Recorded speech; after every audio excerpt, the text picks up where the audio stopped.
Bien sûr, voici la traduction complète du texte en français, en respectant les règles de grammaire et en préservant l'intégrité du sens. Le fouet du contremaître, un objet de cuir et de peur, fut retrouvé enroulé comme un serpent sur la pierre du carrefour. Son manche était luisant d'une rosée qui ne venait pas de la brume matinale de l'homme qui l'avait déposé là. Peter Coleman. Il ne restait rien d'autre qu'une histoire de fantôme murmurée par le vent. Il ne savait pas que son acte silencieux de défi deviendrait une légende, un coup de tonnerre dans le silence de l'oppression. Il ne savait pas qu'en disparaissant, il deviendrait plus puissant que n'importe quel homme resté sur place. Avant de continuer, veuillez cliquer sur le bouton « S'abonner » pour ensoleiller ma journée et dites-moi d'où vous regardez dans les commentaires. La nuit de Géorgie de 1849 était une chose épaisse et vivante. Elle respirait une chaleur humide qui collait à la peau comme une seconde chemise, lourde des odeurs de résine de pin, de terre noire et humide, et du parfum doucereux et entêtant du chèvrefeuille, luttant contre la décomposition du marais. Pour la plupart, l'obscurité était une chose à craindre, un linceul pour les terreurs invisibles et les esprits qui marchaient d'un pas silencieux. Mais pour Peter Coleman, c'était un sanctuaire. C'était le seul endroit où il était jamais vraiment maître de ses propres mouvements. Le grincement des roues du chariot et le pas doux et rythmé des deux robustes mules étaient les seuls sons qui lui appartenaient. Un royaume temporaire roulant à travers un monde qui le possédait corps et âme. Il était assis bien droit sur le banc du cocher. Les rênes de cuir usé tenues lâchement, mais avec le toucher d'un expert dans ses mains calleuses. Il n'avait pas besoin de voir la route. Pas vraiment. Il en connaissait chaque creux et chaque virage par la sensation du chariot sous lui. Par la façon dont le chant des grillons changeait de mélodie en passant d'un champ ouvert à un fourré d'os. Au-dessus, les étoiles étaient une carte qu'il avait mémorisée depuis longtemps, un guide céleste qui ne mentait jamais. Contrairement aux hommes qui traçaient des lignes sur du papier et appelaient cela la propriété. Peter était un homme pétri d'une compétence tranquille, ses mouvements économiques et sûrs. À la lumière du jour, cette efficacité faisait de lui un outil précieux. Dans l'obscurité, elle faisait de lui un roi. Il était le charretier de confiance, celui qu'on envoyait en course nocturne pour chercher des provisions dans les plantations voisines ou transporter des marchandises jusqu'à l'embarcadère. La tâche était un témoignage de sa fiabilité. Mais Peter savait que c'était aussi une fonction de son silence. Il ne posait pas de questions, n'offrait pas d'opinion. Il faisait simplement le travail, son visage un masque calme qui ne trahissait aucun des courants qui l'agitaient intérieurement. Ce soir-là, le chariot était chargé de barils de porc salé et de sacs de farine de maïs. Un voyage de routine depuis la plantation Miller, à 10 miles à l'est. Le trajet fut sans incident, comme d'habitude. Il traversa des flaques de clair de lune argentée qui peignaient la route poussiéreuse de teintes fantomatiques, puis replongea dans des étendues d'une noirceur profonde où le monde se réduisait au son et à l'odeur. Il pouvait entendre l'aboiement lointain de chiens de chasse, un son qui lui aurait autrefois glacé le sang, mais qui faisait maintenant simplement partie de la symphonie de la nuit. Il pouvait distinguer le ululement d'une chouette rayé de celui d'un grand-duc, le bruissement d'un opossum dans les sous-bois de celui d'un raton laveur. La nuit était un manteau, et sous celui-ci, il ressentait un semblant de liberté si puissant qu'il en était presque douloureux. C'était une liberté empruntée, une liberté qui lui serait arrachée dès que les premiers rayons du soleil toucheraient la cime des pins. Cette dualité était le cœur de son existence, une pression constante et abrasive. La nuit, un navigateur, un agent de confiance se déplaçant avec détermination dans le paysage sombre. Le jour, un bien meuble, sujet aux caprices et aux cruautés de la volonté d'un autre homme. Sous la surface placide qu'il présentait au monde, un grondement sourd de colère et de désespoir était son compagnon constant. C'était un feu couvant, ses braises rougeoyant au plus profond de lui, attendant un souffle de vent pour l'attiser. Il inspira l'air humide, l'odeur de la sueur des mules, un parfum familier et terreux. Il était fatigué, d'une lassitude qui pénétrait jusqu'aux os après cette longue nuit. Mais c'était une fatigue saine, gagnée par sa propre habileté et son endurance. C'était un sentiment qu'il pouvait presque qualifier de sien. Alors que le ciel à l'est commençait à pâlir, passant d'un noir d'encre à un violet meurtri et doux, les formes familières de la plantation Beaumont commencèrent à se dessiner dans la pénombre. La grande maison avec ses colonnes blanches semblables à des doigts squelettiques se dressait, silencieuse et imposante. L'odeur de fumée de bois provenant de la cheminée de la cuisine était le premier signe du début des labeurs de la journée. Peter guida les mules vers les écuries. Son bref règne s'achevait avec le lever du soleil. L'air matinal était encore frais, mais la promesse d'une autre journée étouffante de Géorgie était déjà présente. La cour commençait à s'animer, des silhouettes se déplaçant comme des ombres dans la lumière de l'aube. Mais le calme matinal habituel fut brisé par une voix, aiguë et cassante de rage. Une main paresseuse amène un dos endolori. « Mon garçon, tu crois que M. Beaumont paie pour des outils juste pour que tu les laisses tomber dans la boue ?» C'était le contremaître Feisch. Les mains de Peter se crispèrent sur les rênes. La satisfaction tranquille de son voyage nocturne s'évaporant comme la rosée au soleil. Il arrêta le chariot et resta figé, spectateur par les circonstances, prisonnier par la loi. Au centre de la cour, Finch se tenait au-dessus d'un jeune homme nommé Elias, qui ne devait pas avoir plus de 17 ans. Une ou gisait dans la terre à côté des pieds d'Elias. Finch n'était pas un homme de grande taille, mais il se déplaçait avec l'autorité suffisante de quelqu'un qui sait que son pouvoir est emprunté et doit être constamment et vicieusement affirmé. Son visage était rougeau, ses yeux avaient un éclat méchant et larmoyant. Avec une lenteur théâtrale, il commença à dérouler le fouet de sa ceinture. Le son du cuir se déroulant était un sifflement sec, une promesse de serpent qui trancha l'air du matin et fit taire les oiseaux. Chaque personne dans la cour arrêta ce qu'elle faisait, leur corps se raidissant. C'était un rituel qu'ils connaissaient tous. Une démonstration de pouvoir destinée à chacun d'entre eux. Le regard de Peter croisa celui d'Elias pendant une fraction de seconde. Il vit la terreur brute et pure dans les yeux du jeune homme. Une supplique qui fut avalée par la réalité suffocante de leur mode. Le propre corps de Peter était un bloc de glace, ses muscles hurlant de bouger, d'intervenir, de faire n'importe quoi sauf rester assis et regarder. Mais il était aussi enchaîné à son siège de chariot que s'il était dans les fers. La voix de Finch beugla de nouveau, un sermon de cruauté. Voilà ce qui arrive quand on oublie sa place. Voilà comment on vous le rappelle. Le fouet se balança en arrière et le monde sembla retenir son souffle. Le claquement de sa pointe brisant le mur du son fut comme un coup de feu, suivi instantanément par un bruit sourd et écœurant lorsqu'il rencontra le tissu fin de la chemise d'Elias et la chair en dessous. Elias poussa un cri, un son qui était à moitié douleur et à moitié halètement étranglé. Les spectateurs tressaillirent comme un seul homme, une vague d'agonie partagée traversant la petite foule. Les yeux furent détournés. Les visages se changèrent en pierre. Les poings se serrèrent dans les poches et derrière les dos. Peter ne détourna pas le regard. Il se força à regarder chaque coup, à entendre chaque cri. Il observa le visage de Finch, la satisfaction sinistre qui tordait ses lèvres. Il regarda la façon dont le corps d'Elias se convulsait à chaque coup. Les lignes sombres apparaissant sur son dos. Le son du fouet, la vue du sang, l'odeur de la peur. Tout cela se grava dans la mémoire de Peter. Ce n'était pas la première fois qu'il assistait à une telle chose. Loin de là. Mais quelque chose dans ce matin était différent. Peut-être était-ce le contraste saisissant avec la paix de sa promenade nocturne. Peut-être était-ce la pure futilité de l'infraction. Ou peut-être était-ce le regard dans les yeux d'Elias. Un miroir de la terreur qu'il avait passé toute sa vie à réprimer. La colère sourde qui avait été sa compagne constante pendant des années se mit à rugir. Les braises couvantes s'attisèrent en une fournaise. La rage n'était plus une chose chaude et fulgurante. Elle se refroidit, se comprima et se solidifia en quelque chose de dur et de lourd dans sa poitrine. Une résolution froide et tranchante comme un diamant. Il avait passé sa vie à attendre.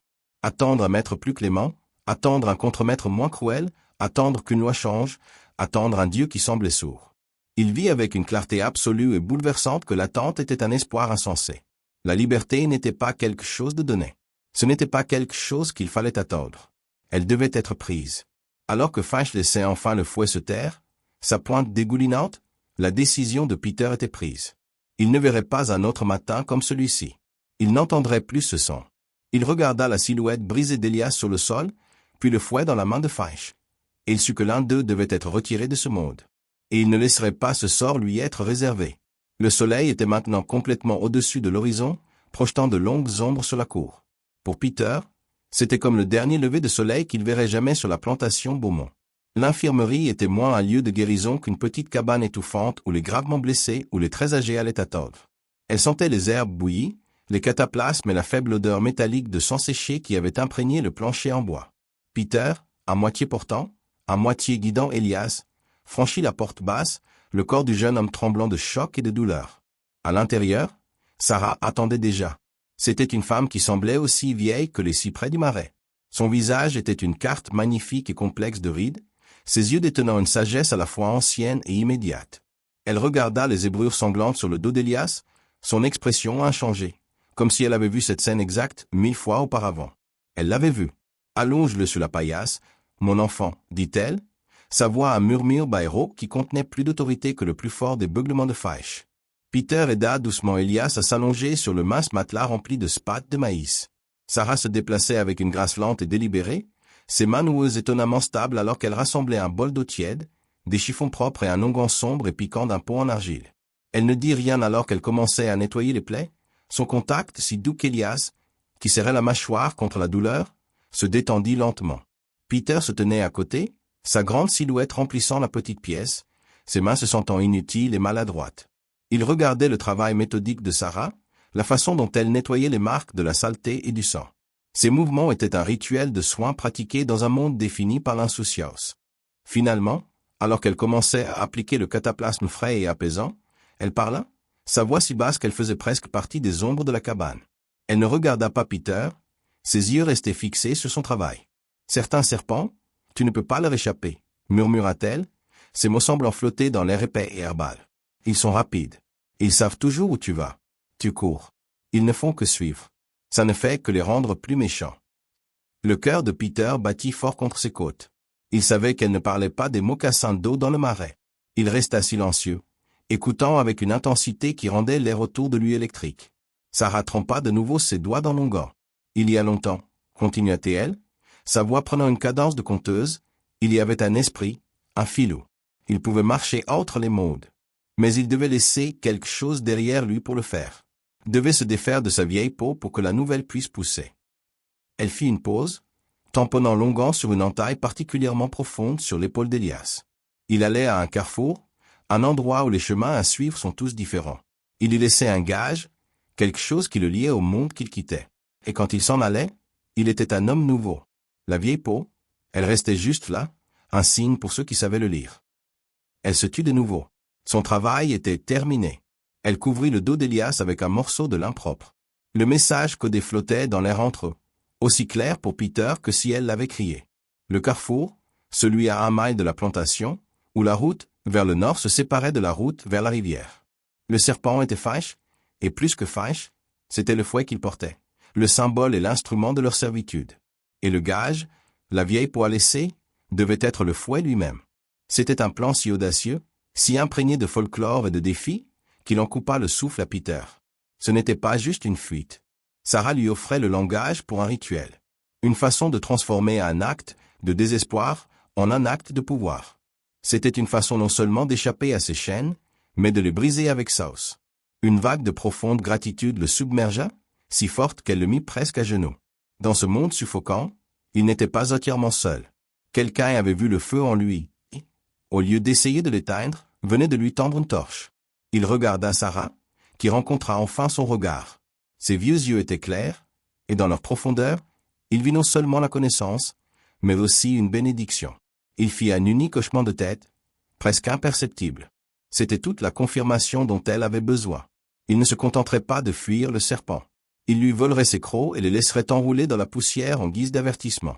Dans les jours qui suivirent, Peter accomplit ses tâches sur la plantation comme un fantôme, son corps exécutant les tâches familières tandis que son esprit était à des kilomètres de là, tissant les fils complexes de son évasion. Ses préparatifs étaient une rébellion silencieuse et invisible, une série de petits actes, de défis que personne d'autre ne remarquerait jamais. Il devint un étudiant de l'opportunité, un maître de l'instant invisible. En chargeant des provisions dans le fumoir, un endroit épais de l'odeur riche et grasse de la viande séchée, sa main bougeait avec la vitesse d'un serpent qui frappe. Un morceau de porc salé, dur comme du bois et riche de la graisse dont il aurait besoin pour le voyage, disparaissait sous sa chemise pour être plus tard enveloppé dans de la toile cirée et caché au plus profond du fenil des écuries. Il ne volait pas. Il percevait son salaire, reprenant une minuscule fraction de la valeur de la vie de labeur qui lui avait été volée. Ses nuits devinrent son atelier. Quand la plantation était enveloppée dans une couverture de sommeil épuisé, Peter était bien éveillé. Il avait trouvé un morceau de ferraille d'un soc de charrue cassé, un éclat dentelé de fer rouillé. Nuit après nuit, il s'asseyait dans les ombres les plus profondes derrière la forge, patiemment, inlassablement, frottant le métal contre une pierre de rivière lisse qu'il gardait cachée. Le son grinçant était faible, perdu dans le chant des grillons. Lentement, minutieusement, la rouille céda la place à un éclat terne, et un tranchant brut, mais mortellement aiguisé commença à se former. Il n'affûtait pas une arme pour la violence, mais un outil pour la survie. C'était un couteau pour couper de la corde, pour dépecer un lapin, pour se défendre contre les prédateurs à 4 pattes du marais. Et peut-être, si Dieu le voulait, contre ceux à 2 pattes également. Chaque frottement du métal sur la pierre était une prière pour l'avenir, une insistance silencieuse sur son droit de vivre. Mais sa préparation la plus cruciale fut l'étude de son geôlier. Il commença à observer le contremaître Faish avec la concentration détachée et prédatrice d'un faucon observant une souris des champs. Il apprit les routines de l'homme jusqu'à les connaître mieux que les siennes. Il savait que Faish commençait sa journée avec une tasse en fer-blanc de chicorée, qu'il déjeunait précisément à midi, et que ses après-midi étaient souvent passés dans une stupeur paresseuse et irritable sur le porche de son petit bureau. Plus important encore, Peter apprit le rythme de la consommation d'alcool de Faish. Il vit comment l'agressivité de l'homme augmentait à chaque gorgée de la flasque qu'il gardait dans son manteau, et comment, de nombreuses nuits, cette agressivité se transformait en un sommeil lourd et inconscient. Les courses nocturnes de Peter lui offraient une couverture parfaite pour observer le bureau du contremaître, un petit bâtiment sordide attenant à la maison principale. Il notait quand la lampe à la fenêtre de Faish s'éteignait, et à quelques reprises, il s'approcha assez près pour entendre les ronflements lourds et imbibés de whisky de l'homme. Et il regardait où Faish gardait le fouet. C'était l'emblème de sa fonction, son sceptre de père. Pendant la journée, il était toujours à sa ceinture. Mais la nuit, quand Faish s'installait dans son bureau, il le suspendait à une grosse cheville en bois juste à l'intérieur de la porte. Une menace enroulée attendant le matin. Les yeux de Peter se fixaient dessous, son objectif s'aiguisant jusqu'à devenir un fil de rasoir. Sa peur, autrefois une présence constante et suffocante, était consumée, remplacée par une concentration froide et claire. Chaque petit acte secret, chaque morceau de nourriture volé, chaque moment d'observation patiente était une pierre posée sur le chemin de sa liberté. L'épreuve arriva par une nuit sans lune, une semaine après avoir vu le dos d'Elias. L'air était frais et portait une odeur de pluie. Peter était sur une autre course de nuit, les roues de son chariot étouffées par la terre humide d'une route secondaire isolée. Cet itinéraire était un raccourci qu'il utilisait parfois, un chemin sinueux qui traversait une section dense de bois, l'y faisant gagner 1 mile, mais l'éloignant de tout regard indiscret.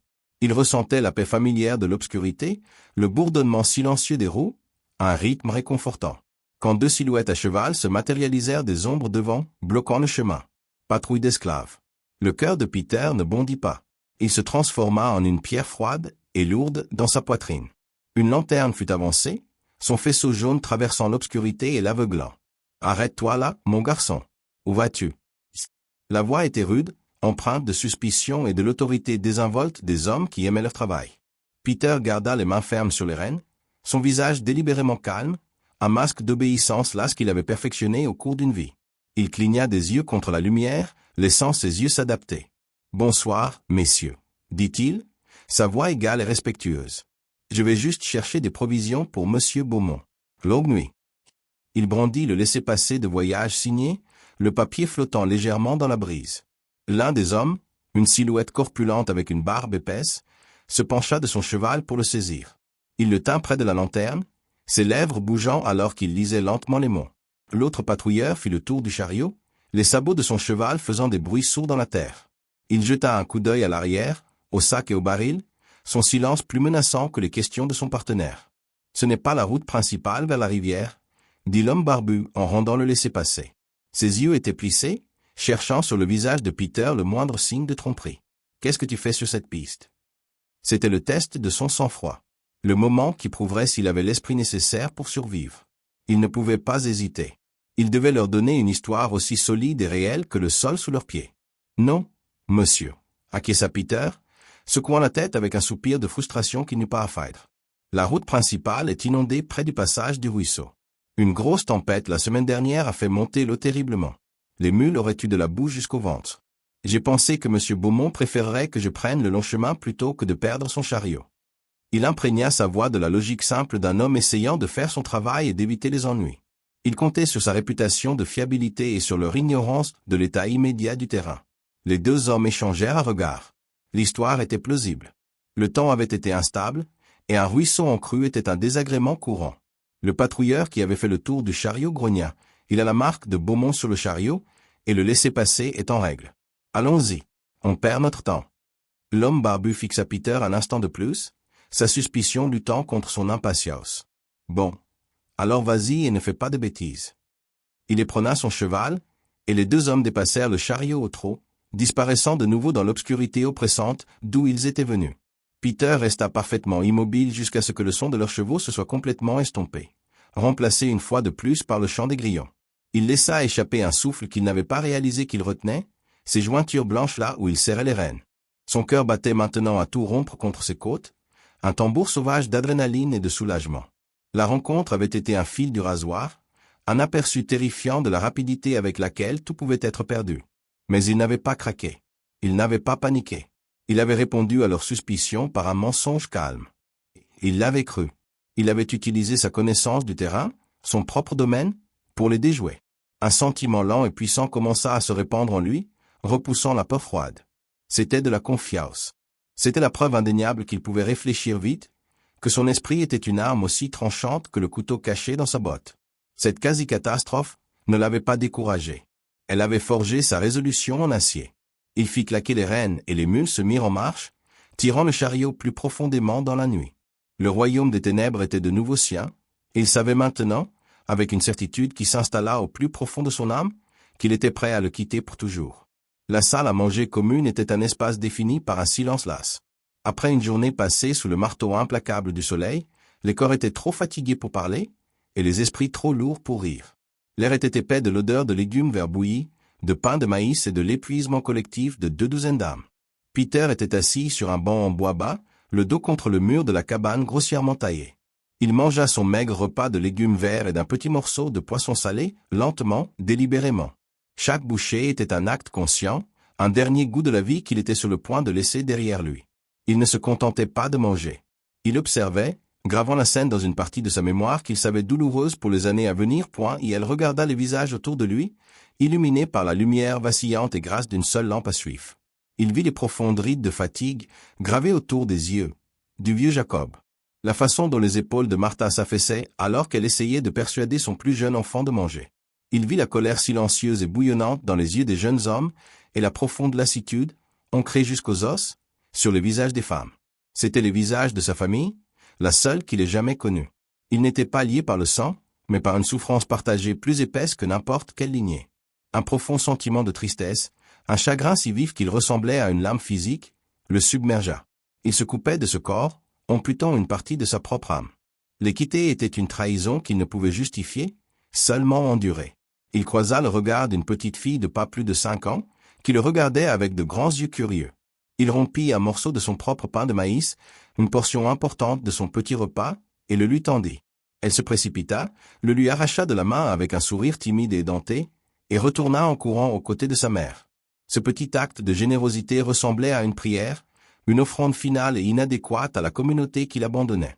Son regard dériva ensuite à travers la pièce et trouva Sarah. Elle était assise dans son coin habituel, les mains posées sur ses genoux, le regardant. Il n'y avait aucune question dans ses yeux, seulement un calme profond et averti. Il soutint son regard pendant un long moment, et dans cette communion silencieuse, un monde de compréhension passa entre eux. Il fit un lent et délibéré hochement de tête, une confirmation du chemin qu'il s'apprêtait à emprunter.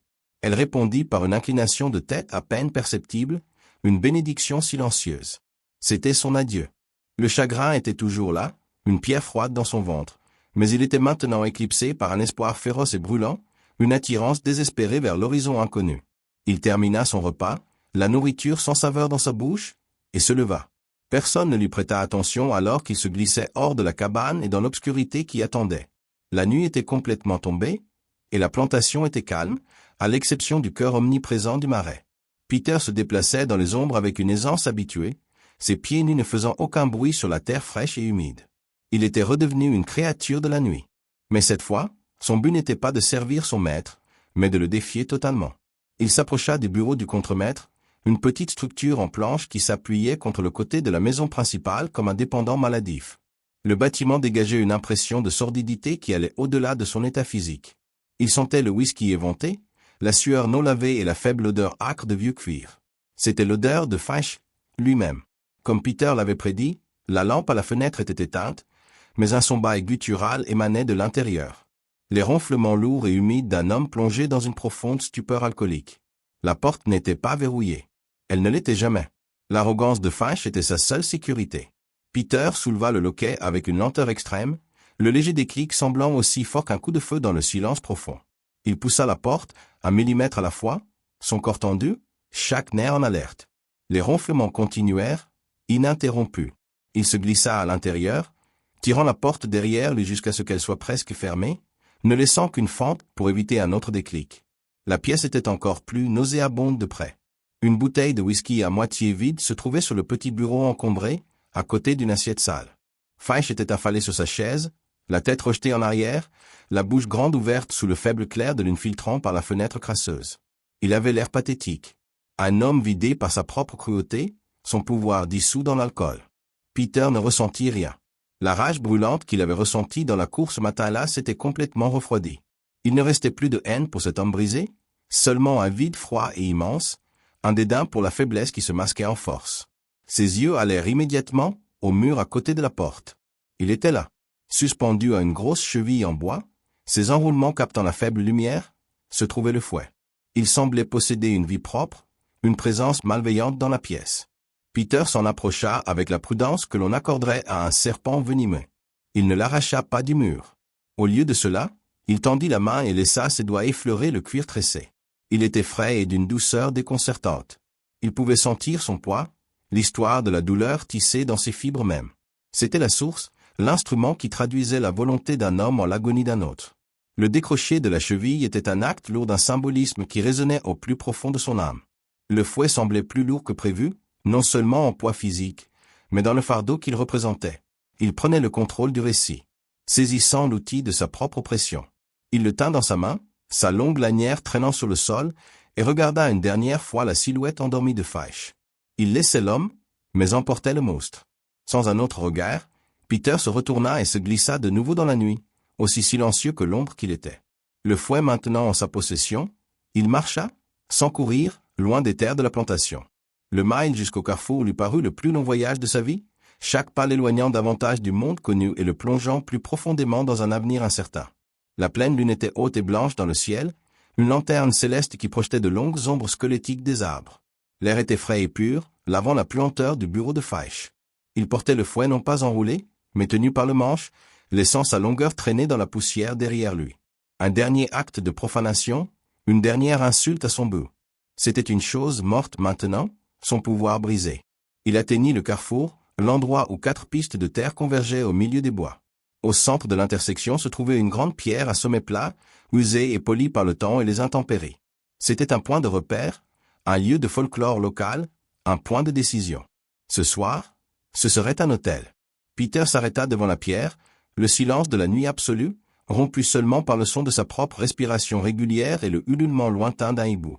Il ne se contenta pas de laisser tomber le fouet. Il s'agenouilla avec une révérence qui lui parut à la fois étrange et profondément juste. Il posa le manche du fouet sur la surface froide et lisse de la pierre. Il prit une profonde inspiration, son cœur un tambour régulier et puissant dans sa poitrine. C'était le moment. C'était la meule. Avec des mouvements précis et délibérés, il commença à enrouler le fouet. Il partit du manche épais et usé, guidant le cuir à 2 mains, le repliant sur lui-même en une spirale serrée et nette. Le cuir glissait contre lui-même avec un doux sifflement, le seul son au monde. Il travailla méthodiquement, sa concentration absolue, ses mains surestables. Il n'enroulait pas simplement un fouet. Il contenait son histoire, liait sa violence, transformant un instrument de force linéaire et brutale en un cercle fermé et parfait. Quand il eut fini, il reposait sur la pierre comme un serpent endormi, son potentiel de nuisance scellé dans sa propre forme. C'était un objet transformé, un symbole de terreur rendu en une œuvre d'art immobile et silencieuse. D'une petite pochette à sa ceinture, il sortit la dernière pièce de son rituel, une seule plume de faucon parfaite qu'il avait trouvée des semaines auparavant, ses bords acérés et sa couleur d'un brun riche et profond. Il avait vu le faucon ce jour-là, tournoyant au libre dans le ciel bleu infini, et avait ressenti une parenté avec son esprit indompté. Il plaça délicatement la plume exactement au centre du fouet enroulé, une dernière marque personnelle, la signature de l'homme qui avait été là.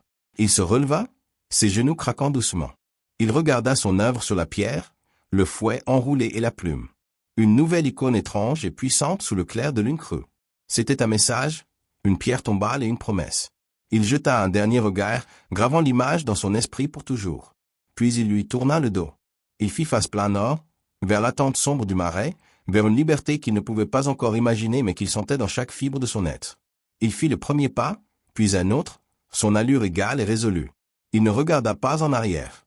Il se fondit dans l'obscurité, laissant derrière lui un nom, une vie de servitude et une légende enroulée sur une pierre, attendant l'aube. Le matin se leva avec un calme trompeur. Le soleil se leva, projetant sa lumière dorée sur les champs, et la routine de la plantation Beaumont commença à s'animer. Mais un courant de malaise se propagea rapidement. Peter Coleman avait disparu. Son absence fut d'abord remarquée aux écuries, où les mules de sa course nocturne attendaient, non abreuvées et non nourries. Une rupture flagrante dans sa routine de fer. L'alarme fut donnée, et elle atteignit le contremaître Fynch alors qu'il soignait un mal de tête lancinant et un estomac aigre avec une tasse de chicorée amère. Sa réaction initiale fut l'irritation, pas l'inquiétude. Il supposa que Peter s'était endormi dans les bois ou qu'il se dérobait à ses devoirs. Mais alors que le soleil montait plus haut et qu'une recherche préliminaire des quartiers et des granges voisines ne donnait rien, l'irritation de Fynch se mua en une rage venimeuse. Son autorité, déjà fragile, ressentit la piqûre de ce défi silencieux. « Trouvez-le » hurla-t-il à un groupe d'ouvriers agricoles, sa voix se brisant. « Fouillez chaque fossé et chaque fourré. Je veux qu'il soit ramené ici en chaîne avant midi. » Alors qu'il se dirigeait d'un pas furieux vers son bureau pour organiser une véritable équipe de recherche avec des chiens, une nouvelle violation, plus personnelle, le frappa. Il porta la main à sa ceinture, son geste instinctif allant à l'endroit où son fouet aurait dû se trouver. C'était vide. Un œuf froid d'effroi se forma dans son ventre. Il fit irruption dans son bureau, ses yeux balayant la pièce. La cheville sur le mur était nue. Son fouet, l'extension même de sa volonté, le symbole de son pouvoir sur ce petit royaume misérable, avait disparu. Une fouille frénétique et paniquée de la pièce sordide confirma sa peur. Il n'était pas égaré. Il avait été pris. La prise de conscience le frappa avec la force d'un coup physique. Peter n'avait pas seulement fui. Il avait commis un acte d'insurrection profonde. Il avait volé le sceptre. L'équipe de recherche, maintenant alimentée par la fureur personnelle de Fynch, fut rassemblée à la hâte. M. Beaumont lui-même descendit de la grande maison, son visage à masque de mécontentement aristocratique. C'était un homme grand et mince dont la cruauté était plus froide et plus calculée que la brutalité colérique de Fynch. Il regarda le visage rouge et paniqué de son contremaître avec un mépris non dissimulé. « Vous avez laissé l'un de mes biens les plus précieux s'en aller tout simplement. Et vous lui avez permis de vous désarmer au passage. » La voix de Beaumont était calme, mais elle coupa Fynch plus profondément que n'importe quel coup de fouet. C'est une humiliation. Ce fut un jeune garçon envoyé chercher de l'eau à un puits près de la route principale qui le trouva. Il revint en courant, les yeux écarquillés d'un mélange de peur et d'admiration, balbutiant à propos du carrefour. Fynch, Beaumont et quelques autres s'y rendirent à cheval, leur monture soulevant la poussière. Quand ils arrivèrent, ils le virent. Là, sur la grande pierre plate au centre du carrefour, gisait le fouet. Il était enroulé avec une netteté impossible. Un cercle sombre parfait sur la pierre gris pâle. En son centre se trouvait une seule plume de faucon. La rosée du matin s'était déposée sur le manche en cuir tressé, le faisant scintiller au soleil. La scène était absolument immobile, absolument silencieuse, et plus menaçante que n'importe quelle menace ouverte. Les autres hommes esclaves qui avaient été enrôlés de force dans l'équipe de recherche le virent, et une compréhension silencieuse et électrique passa entre eux. Ils échangèrent des regards si fugaces que Beaumont et Fynch les manquèrent complètement. Ils ne virent pas seulement un fouet. Fynch le fixa, bouche bée, son visage perdant toute couleur. Ce n'était pas l'acte d'un homme désespéré fuyant dans la terreur. C'était une déclaration. La précision de l'enroulement, le placement délibéré, la plume provocante. Tout cela était un message calculé de mépris. C'était une œuvre d'art. « Il se moque de vous », dit Beaumont, sa voix un murmure bas et glaçant. La froideur de son ton n'était pas pour Peter, mais pour Fynch. Il voyait le fouet non pas comme un symbole de propriété perdue, mais comme une humiliation publique de son employé. Il vous dit, à vous et à tout le monde, qu'il n'a pas peur de vous. La propreté de l'enroulement était en effet plus terrifiante pour Fynch que si le fouet avait été cassé ou jeté dans la boue. Le casser aurait été un acte de rage. Le placer ainsi était un acte de pouvoir, d'un esprit si calme et en contrôle qu'il avait eu le temps pour l'esthétique dans sa rébellion. La chasse commença immédiatement. Une course vicieuse et désorganisée dans la nature, marécageuse au nord. Fynch, son autorité brisée et sa fierté en lambeaux, mena la charge avec une férocité désespérée. Il lâcha les chiens, leurs aboiements résonnant à travers les pins. Mais la piste était froide, et Peter avait une nuit entière d'avance. Les chiens, désorientés par la myriade d'odeurs du marais et l'humidité persistante de la nuit, tournaient en rond. Peter n'avait pas seulement marché dans le marais. Il avait été avalé par lui, ne laissant rien derrière lui, sinon un serpent de cuir enroulé sur une pierre et une légende attendant de naître. Le voyage de Peter fut une descente dans un monde qui était à la fois purgatoire et paradis. Le grand marais lugubre ne l'accueillit pas. Il le mit à l'épreuve, cherchant à le décomposer en ses éléments constitutifs, à le dissoudre dans la boue et la décomposition d'où jaillissait toute vie là-bas. Les premiers jours furent un flou de mouvements, une poussée frénétique plus profondément dans la nature sauvage, poussée par le son imaginaire des chiens aboyant dans son dos. La faim devint une compagne constante et rongeante, une douleur creuse dans son ventre qui aiguisait ses sauces. Il lutta contre des nuages de moustiques qui s'élevaient des eaux stagnantes en essaims vrombissants et assoiffés de sang, leurs piqûres laissant sa peau un paysage de marques qui démangeait. L'épuisement était un poids physique, un lourd manteau qui menaçait de l'entraîner dans un sommeil dont il ne se réveillerait peut-être jamais. Il dormait dans les hautes branches des cyprès, son corps coincé inconfortablement entre les membres, ou dans les confins humides et terreux de troncs creux, partageant son abri avec des araignées et des salamandres.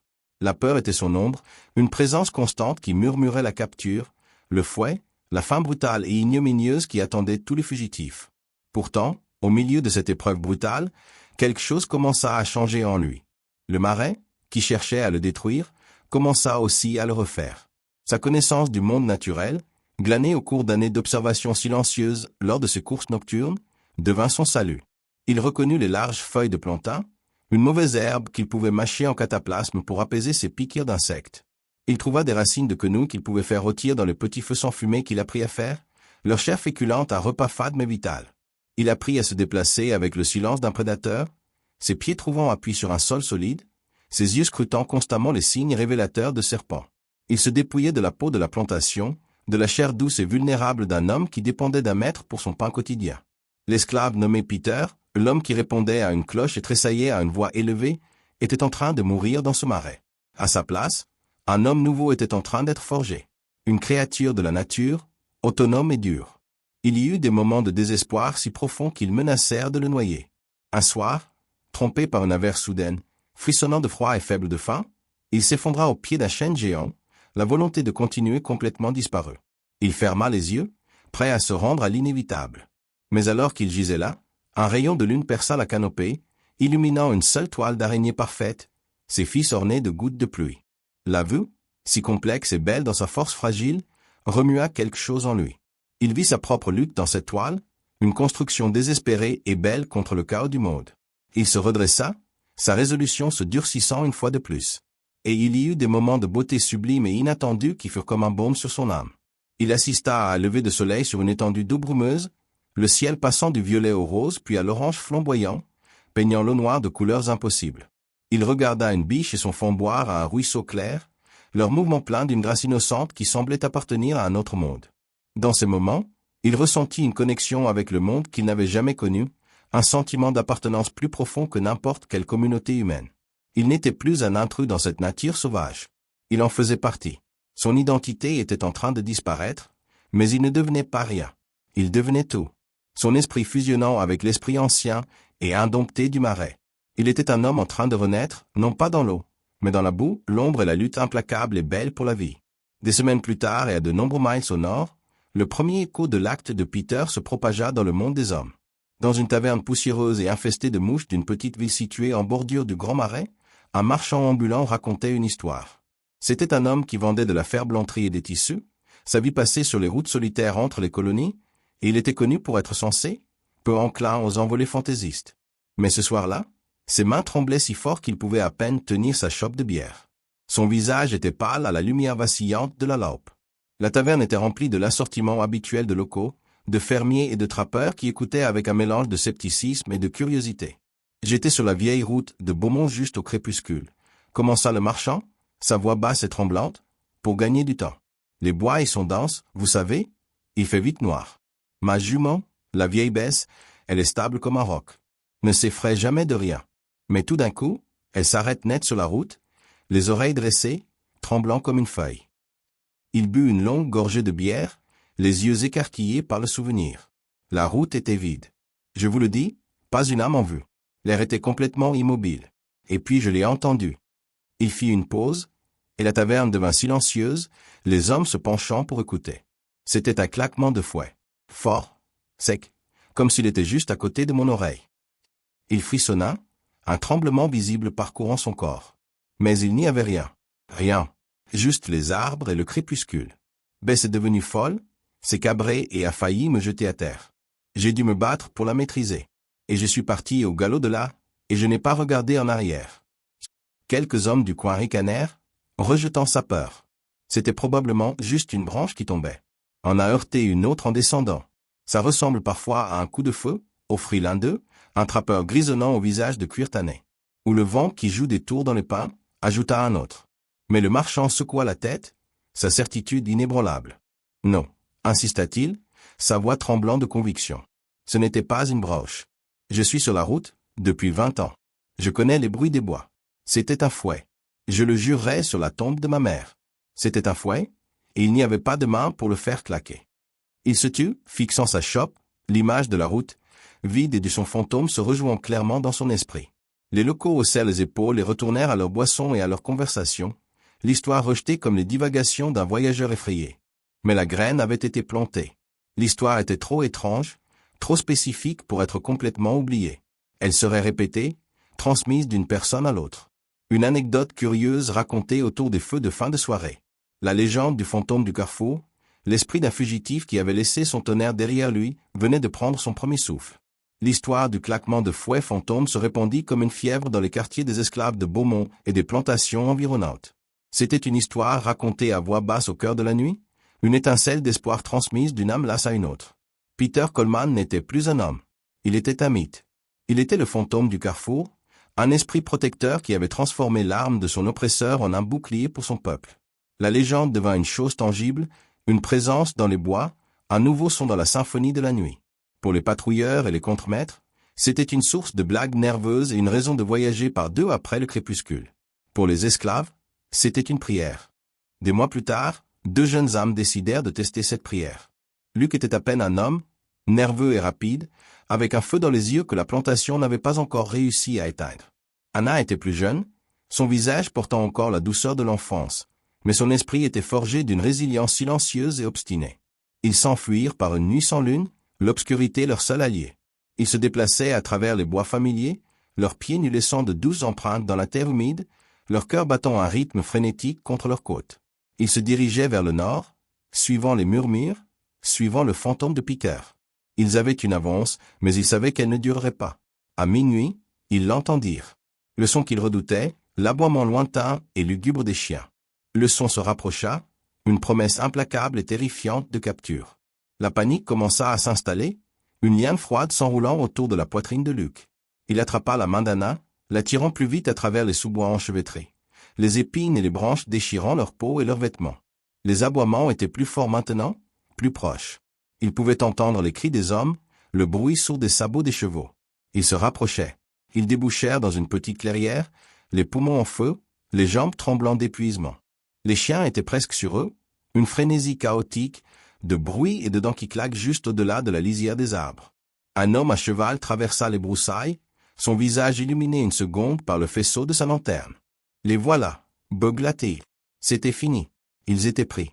Luc poussa Anna derrière lui, son corps tendu, prêt pour la violence inévitable. Et puis c'est arrivé. De l'obscurité profonde et oppressante à leur droite, un son déchira la nuit. Un son si sec, si fort, si totalement déplacé qu'il sembla déchirer le tissu même de l'air. C'était un claquement de fouet. Ce n'était pas le son d'une branche qui se brise ou du vent qui siffle. C'était le rapport violent et indubitable du cuir tressé brisant la vitesse du son. Une explosion acoustique qui résonna dans la clairière avec une force malveillante. Le cheval du patrouilleur de tête, une bête entraînée au chaos de la chasse, poussa un cri de pure terreur. Il se cabra, ses pattes avant s'agitant follement, ses yeux blancs de panique. Le cavalier, pris complètement par surprise, fut projeté de sa selle, atterrissant avec un bruit sourd et un cri de douleur. Les autres chevaux, infectés par la panique du cheval de tête, plongèrent et s'écartèrent, leurs cavaliers luttant pour les contrôler.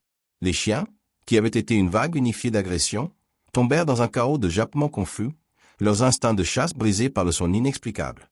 Dans ce seul et magnifique moment de pandémonium, Luc vit leur chance. Maintenant, siffla-t-il, saisissant de nouveau la main d'Anna. Ils replongèrent dans les bois de l'autre côté de la clairière, courant avec un désespoir alimenté par un nouvel espoir sauvage. Derrière eux, les bruits d'hommes criant et d'animaux paniqués s'estompèrent alors qu'ils étaient de nouveau avalés par l'obscurité protectrice. Ils ne savaient pas si c'était un homme ou un fantôme qui les avait sauvés. Cela n'avait pas d'importance. La légende était réelle. C'était un bouclier. Et alors que l'histoire de leur évasion se répandait, le fantôme du carrefour devenait plus fort.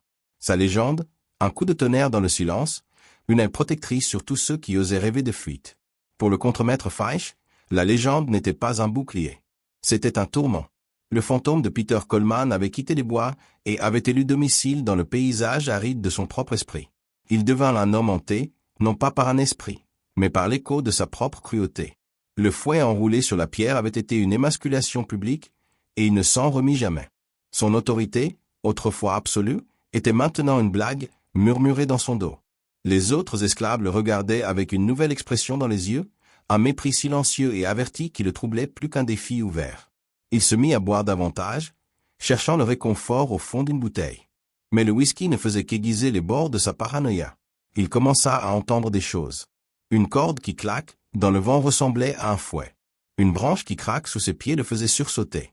La nuit, il s'asseyait seul dans son bureau sordide, un pistolet sur le bureau, écoutant les bruits du marais, convaincu que chaque ululement de hibou, chaque bruissement de feuilles était le fantôme venant pour lui.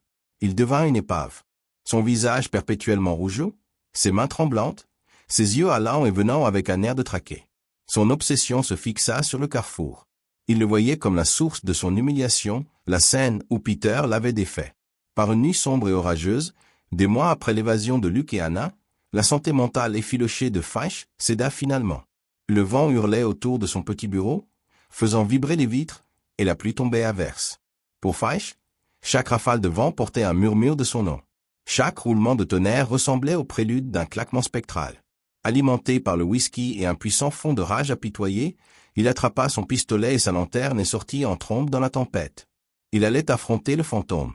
Il allait y mettre fin. Il tituba dans la boue et la pluie battante, la lanterne projetant un faible cercle de lumière dansante autour de lui. Quand il atteignit le carrefour, il était un spectacle terrifiant. Un homme complètement dérangé, les cheveux plaqués sur son crâne, ses vêtements trempés. Il se tint devant la pierre plate, maintenant glissante de pluie, et leva son visage vers la tempête. « Peter » cria-t-il, sa voix rauque et désespérée, presque volée par le vent. « Tu m'entends, lâche? Tu crois que tu peux me hanter? Montre-toi. Montre-toi et affronte-moi comme un homme. » Il resta là, haletant, la pluie coulant sur son visage comme des larmes, son pistolet tendu d'une main tremblante. Le monde sembla retenir son souffle. Le vent se calma un instant, et le seul son était le tambourinement de la pluie. Et puis, directement derrière lui, si près que cela semblait être à l'intérieur de sa propre tête, vint le son. C'était un claquement de fouet d'un volume impossible, plus fort que le tonnerre, plus vif que l'éclair. C'était un son de pure malveillance concentrée. Un bang sonique qui vibra jusqu'à la moelle de ses os. Faish poussa un cri, un son aigu et mince de pure terreur animale. Il se retourna brusquement, les yeux écarquillés et aveugles, et tira sauvagement avec son pistolet dans l'obscurité impénétrable. Il tira encore et encore, ses coups de feu avalés par la vaste nuit orageuse. Le lendemain matin, après le passage de la tempête, son corps fut retrouvé gisant dans la boue à quelques pieds de la pierre du carrefour. Il avait une seule blessure mortelle par balle à la poitrine. Le pistolet gisait près de sa main tendue. Le rapport officiel, rédigé par un médecin légiste du comté réticent et encouragé par un monsieur Beaumont pragmatique, le qualifia d'accident de chasse. Un cas tragique d'un homme trébuchant dans la tempête et de son arme se déchargeant. Mais la communauté esclave connaissait la vérité.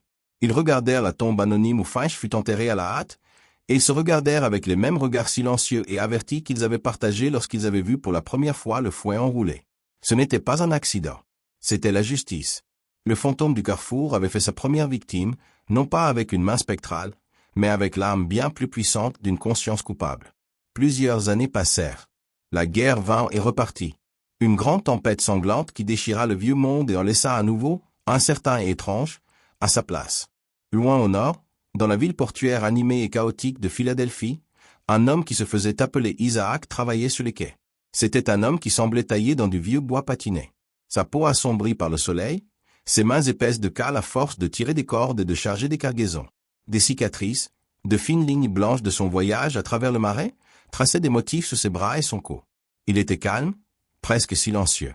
Mais ses yeux, lorsqu'ils croisaient les vôtres, contenaient une force profonde et inébranlable, le calme d'un homme qui avait affronté le pire du monde et avait survécu. C'était Peter. Il était sorti du marais et avait continué à marcher. Un fantôme se déplaçant à travers une terre qui n'était pas la sienne jusqu'à ce qu'il atteigne la promesse du Nord. Il avait pris un nouveau nom, Isaac. Le nom d'un homme qui fut presque sacrifié mais qui fut épargné. Il s'était construit une nouvelle vie. Une vie petite et simple, mais qui était entièrement la sienne. Il avait une chambre qu'il louait au-dessus d'une boulangerie, quelques amis parmi les autres dockers, des hommes qui le jugeaient sur la force de son dos et la fiabilité tranquille de son caractère, pas sur la couleur de sa peau. Il avait trouvé une certaine paix. Mais le passé n'était jamais vraiment parti. Il vivait en lui, une partie de sa fibre même. Parfois, quand une grosse corde se tendait brusquement contre un mât, le son sec et claquant le faisait se figer, ses muscles se contractant, son cœur se serrant pendant une fraction de seconde avant qu'il ne se souvienne où il était. Il fermait les yeux, prenait une lente inspiration, et l'image du fouet de Faish, le son des cris d'Elias, reculait dans les ombres de sa mémoire. Il ne parlait jamais de son passé. Personne sur les quais ne connaissait le nom de Peter Coleman ou l'histoire d'un fouet enroulé sur une pierre. C'était une vie qu'il avait enterrée. Un fantôme qu'il avait laissé derrière lui, dans les bois de Géorgie. Un après-midi d'automne, alors qu'il quittait les quais, il vit une foule rassemblée autour d'un homme lisant un journal. La voix du lecteur était forte et claire, remplie d'une gravité historique. Il lisait les mots de la proclamation d'émancipation. Une grande acclamation s'éleva de la foule, une vague de jubilation et de soulagement. Isaac, Peter, se tenait en marge de la foule, écoutant les mots qui déclaraient que des millions de personnes de son peuple étaient désormais et pour toujours libres. Il n'acclama pas. Il s'appuya contre le mur de briques rugueuses d'un entrepôt et un grand sanglot secoua son corps. Il pleura. Il ne pleurait pas seulement pour sa propre liberté, une chose qu'il avait saisie pour lui-même des années auparavant, mais pour les millions de personnes qui avaient enduré, qui avaient attendu, qui étaient maintenant enfin libérées. Il pleurait pour Elias, pour Sarah, pour les visages dont il se souvenait dans la cabane commune. Il pleurait pour les générations perdues dans la servitude, et pour les nouvelles générations qui naîtraient dans la lumière de la liberté. Ses larmes n'étaient pas de chagrin, mais d'une joie immense, écrasante et déchirante. Il était un homme libre dans un pays qui commençait enfin à promettre la liberté pour tous. Le fantôme avait trouvé sa paix, mais il n'oublierait jamais le prix. Les années de guerre vidèrent la plantation Beaumont de sa vie, la laissant comme une pâle ombre d'elle-même. Les exigences incessantes du conflit avaient siphonné ses hommes, ses ressources, finalement, sa certitude brutale. Un nouveau contremaître gérait ce qui restait, un homme nommé Harris qui n'était pas comme Faish. C'était un vétéran las avec une boiterie et des yeux qui avait vu trop de morts pour avoir le moindre appétit pour la cruauté désinvolte. Il gérait la main-d'œuvre décroissante avec une résignation fatiguée, son autorité une mince couverture sur un lit de braise qu'il savait préférable de ne pas attiser. Le fouet, en tant qu'outil de coercition quotidien, avait disparu. Son fantôme, cependant, était plus puissant que sa réalité de cuir ne l'avait jamais été. La légende de Peter Coleman était devenue un mythe fondateur. Une histoire murmurée aux enfants et marmonnée par les aînés. Un morceau d'écriture secrète. La pierre du carrefour, à un mile de la grande maison délabrée, s'était transformée. Ce n'était plus un simple point de repère, mais un lieu de signification tranquille, un monument silencieux. Les gens de la plantation, ceux qui restaient, commencèrent à le traiter comme tel. Ils laissaient de petites offrandes anonymes sur sa surface plate et grise. Une seule fleur sauvage éclatante cueillie à la lisière des bois. Un morceau de canne de rivière sculptée en forme d'oiseau. Une plume de jet bleu vif, un contraste saisissant avec la pierre grise, rappelant la plume de faucon qui avait tout commencé. Ce n'étaient pas des prières à un dieu, mais des reconnaissances envers un homme, un héros qui ne s'était pas battu avec les poings ou le feu, mais avec un acte de volonté silencieux et profond. C'étaient de petits gestes de souvenir, une façon de maintenir vivant l'esprit de défi dans un monde qui était toujours déterminé à l'écraser. Harris, le nouveau contremaître, connaissait les histoires. Il avait entendu les murmures du claquement de fouet fantôme, le récit de la fin ignominieuse de Faish. C'était un homme pratique, peu enclin à la superstition. Mais il voyait le regard dans les yeux des gens lorsque le carrefour était mentionné. Il voyait la façon dont il tenait la tête un peu plus haute, la façon dont il portait un secret partagé qu'il ne pourrait jamais pénétrer. Il apprit à éviter le carrefour après le crépuscule, non pas parce qu'il craignait un fantôme, mais parce qu'il respectait le pouvoir d'une histoire. Il comprenait, d'une manière que Faish n'aurait jamais pu, que l'on ne pouvait pas chasser une légende d'un peuple à coups de fouet. Le fantôme d'un fouet, le souvenir de son défi, était devenu une force bien plus puissante pour l'ordre que la menace d'un vrai. Il avait instillé un autre type de discipline, un respect de soi, une identité commune qu'aucune violence ne pourrait jamais espérer instiller. La communauté, liée par ce héros partagé, avait trouvé une résilience que le propriétaire de la plantation, dans son monde lointain et en ruine, ne pouvait comprendre et ne pouvait plus éradiquer. L'acte de Peter ne l'avait pas seulement libéré lui-même. Il avait planté une graine de liberté intérieure dans le sol même de leur servitude. En 1885, le monde avait complètement changé. Le Sud était une terre de fantômes et de ruines, luttant pour renaître de ses cendres. C'est dans ce paysage que Marcus Coleman voyagea. Un homme qui était l'incarnation vivante d'un avenir que son grand-père n'aurait pu que rêver. Il était le petit-fils de Peter. Un homme né libre dans le Nord, son esprit aiguisé par l'éducation, ses perspectives non entravées par des chaînes. Il était journaliste, son métier étant de raconter des histoires. Et il était venu dans le Sud pour trouver la vérité derrière la plus grande histoire de sa propre vie. Le récit à moitié mythique du grand-père qu'il n'avait jamais connu. C'était un homme beau et bien habillé, son costume propre et ses bottes cirées. Une figure étrangère dans le paysage fatigué et poussiéreux de la Géorgie rurale. Il trouva la plantation Beaumont, ou ce qu'il en restait.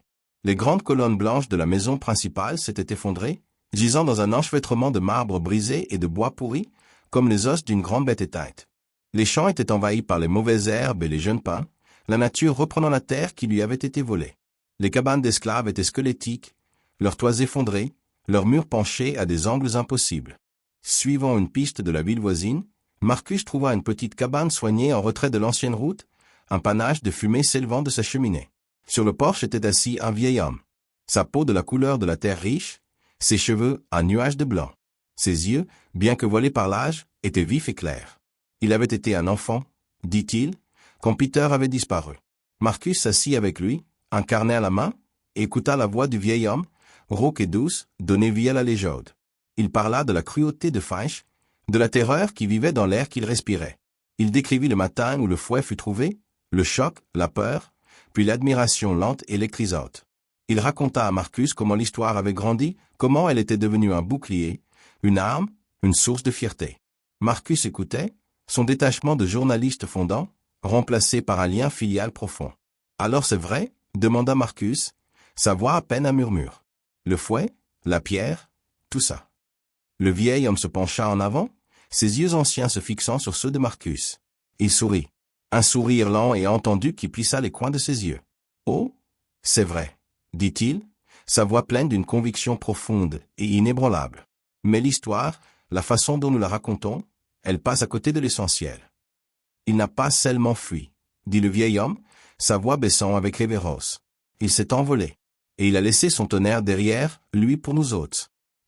Alors que le crépuscule commençait à s'installer, peignant le ciel de nuances d'orange et de pourpre, Marcus emprunta le chemin que le vieil homme avait décrit. L'air se rafraîchit, et les sons du soir, le chant des grillons et l'appel d'un engoulevent lointain, s'élevèrent autour de lui. Il trouva le carrefour, l'intersection de 4 pistes de terre, ayant à peu près le même aspect qu'il l'imaginait depuis 100 ans. Et au centre, il la vit. La pierre. Elle était plus grande qu'il ne l'avait imaginé, une grande dalle plate de granit, maintenant recouverte d'une douce couverture verte de mousse. Elle semblait ancienne, sacrée, un autel attendant dans le crépuscule. Il s'en approcha lentement, son cœur battant un rythme lourd et solennel. Il s'agenouilla, tout comme son grand-père s'était agenouillé, et tendit la main pour toucher sa surface. La mousse était fraîche et humide, et en dessous, la pierre était solide, froide et réelle. Il posa sa paume à plat contre elle, fermant les yeux, essayant de sentir l'écho du passé, le poids du moment qui avait tout changé. Un flot écrasant d'émotions le submergea. Il ressentit une immense et déchirante fierté pour le grand-père qu'il n'avait jamais rencontré. Un homme qui avait possédé un courage si profond qu'il était devenu matière à légende. Il ressentit le chagrin de génération, le poids inimaginable de la souffrance qui avait eu lieu sur ce sol. Et il ressentit une connexion puissante et indéniable, le sentiment que sa propre vie était l'aboutissement de ce seul acte de défi. Il comprit alors que le rituel de Peter à cette pierre n'était pas seulement pour lui-même. Ce n'était pas simplement un acte de libération personnelle. C'était un investissement dans l'avenir. Une prière pour la possibilité d'un petit-fils comme lui. Un homme libre, un homme éduqué, un homme qui pourrait se tenir à cet endroit même et choisir sa propre route. Peter ne s'était pas seulement dépouillé de sa propre peau. Il s'était dépouillé de la peau de la servitude pour toutes les générations de sa lignée à venir. Marcus ouvrit les yeux et regarda la pierre. Un monument silencieux à la volonté inébranlable d'un homme tranquille. Alors que le dernier rayon de soleil disparaissait sous l'horizon, une douce brise fit bruire les feuilles des grands pins entourant le carrefour. Et pendant un instant fugace et impossible, porté par ce vent, Marcus crut l'entendre. Un son faible, incroyablement sec. Un son qui n'avait ni source ni écho. Il regarda autour de lui, son cœur bondissant dans sa poitrine, mais la route était vide. Les bois étaient silencieux. Il n'y avait rien. Il sourit, un sourire lent et sincère qui atteignit ses yeux. La légende était réelle. Il se leva, un nouveau sentiment de détermination s'installant en lui. Il savait quelle histoire il devait écrire. Il devait dire au monde qu'un seul acte de défi, un refus silencieux d'être brisé, peut résonner à travers les générations. Il devait leur dire que les armes les plus puissantes ne sont parfois pas des armes du tout, mais des symboles d'espoir. Et qu'un homme peut échanger ses chaînes contre une légende qui libérera ses enfants et les enfants de ses enfants. La pierre moussue reposait dans l'obscurité grandissante, son travail accompli.